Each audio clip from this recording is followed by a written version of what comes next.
ಬಣ ಬಡಿದಾಟ ತಾರಕಕ್ಕೇರಿದೆ. ಬಸವನಗೌಡ ಪಾಟೀಲ್ ಯತ್ನಾಳ್ ಹಾಗೂ ವಿಜಯೇಂದ್ರ ನಡುವಿನ ಗುದ್ದಾಟದಲ್ಲಿ ಬಿಜೆಪಿ ಹೈಕಮಾಂಡ್ ಪ್ರವೇಶ ಮಾಡಿದ್ದು, ಬಿಜೆಪಿ ಕೇಂದ್ರ ಶಿಸ್ತು ಸಮಿತಿ ಶಾಸಕ ಬಸವನಗೌಡ ಪಾಟೀಲ್ ಯತ್ನಾಳ್ಗೆ ಶೋಕಾಸ್ ನೋಟಿಸ್ ಜಾರಿ ಮಾಡಿದೆ. ಈ ಮೂಲಕ ವಿಜಯೇಂದ್ರ ಕೈ ಮೇಲಾಗಿದ್ದು, ಇದರಿಂದ ಯತ್ನಾಳ್ ಬಣದ ಆಕ್ರೋಶಕ್ಕೆ ಕಾರಣವಾಗಿದೆ.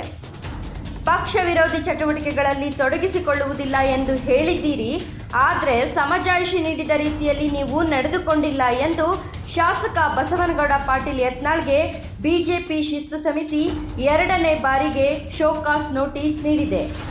ಈ ಮೂಲಕ ಮತ್ತೊಂದು ನೋಟಿಸ್ ಕೊಡಿಸುವಲ್ಲಿ ವಿಜಯೇಂದ್ರ ಯಶಸ್ವಿಯಾಗಿದ್ದಾರೆ ಎಂದು ಬಸವನಗೌಡ ಪಾಟೀಲ್ ಯತ್ನಾಳ್ ಬಣ ಕೆರಳಿದೆ. ಇನ್ನು ಶೋಕಾಸ್ ನೋಟಿಸ್ ಸಂಬಂಧ ಟ್ವೀಟ್ ಮೂಲಕ ಪ್ರತಿಕ್ರಿಯಿಸಿರುವ ಯತ್ನಾಳ್, ನನಗೆ ಅಧಿಕೃತವಾಗಿ ಯಾವುದೇ ನೋಟಿಸ್ ಬಂದಿರುವುದಿಲ್ಲ.